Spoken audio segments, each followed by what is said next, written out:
ವಿರಾಜಪೇಟೆ ಸಮೀಪದ ಕೊಟ್ಟೋಳಿಯ ಶ್ರೀ ಧಾರಾಮಹೇಶ್ವರ ದೇವಾಲಯದಲ್ಲಿ ಶಿವರಾತ್ರಿ ಉತ್ಸವ ಅತ್ಯಂತ ವಿಜೃಂಭಣೆಯಿಂದ ಶ್ರದ್ಧಾಭಕ್ತಿಯಿಂದ ನಡೆಯಿತು.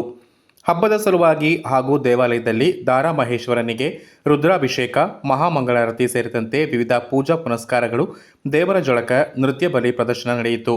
ಇದೇ ಸಂದರ್ಭ ಎತ್ತು ಹೋರಾಟ ನಡೆಯಿತು. ದೇವತಕ್ಕರಾಗಿ ಕೋದಂಡ ಕುಟುಂಬ ಹಾಗೂ ಭಂಡಾರತಕ್ಕರಾಗಿ ಚಂಗಚಂಡ ಕುಟುಂಬ ಕಾರ್ಯನಿರ್ವಹಿಸಿದರು. ಶಿವರಾತ್ರಿ ಉತ್ಸವದ ಸಲುವಾಗಿ ಕದನೂರು ಕೊಟ್ಟೋಳಿ ಕೊಡವ ಸಂಘ ಹಾಗೂ ಇತರ ಸಂಘ ಸಂಸ್ಥೆಗಳ ವತಿಯಿಂದ ಅನ್ನ ಸಂತರ್ಪಣೆಗೆ ಸಹಾಯ ಹಸ್ತ ನೀಡಿದರು. ಜೈ ಭಾರತ್ ಆಟೋ ಚಾಲಕರ ಸಂಘದ ವತಿಯಿಂದ ನೆರೆದ ಭಕ್ತಾದಿಗಳಿಗೆ ಮಜ್ಜಿಗೆ ವಿತರಣೆ ಮಾಡಲಾಯಿತು. ಜೈ ಭಾರತ್ ಆಟೋ ಚಾಲಕರ ಸಂಘದ ಅಧ್ಯಕ್ಷ ಶಿವು, ಗೌರವ ಅಧ್ಯಕ್ಷರಾದ ಪ್ರವೀಣ್ ಶೇಟ್ ಮಜ್ಜಿಗೆ ವಿತರಣೆ ಕಾರ್ಯ ನಿರ್ವಹಿಸಿದರು. ಉತ್ಸವದಲ್ಲಿ ಹೆಚ್ಚಿನ ಸಂಖ್ಯೆಯಲ್ಲಿ ಭಕ್ತಾದಿಗಳು ಭಾಗವಹಿಸಿ ದೇವರ ಕೃಪೆಗೆ ಪಾತ್ರರಾದರು.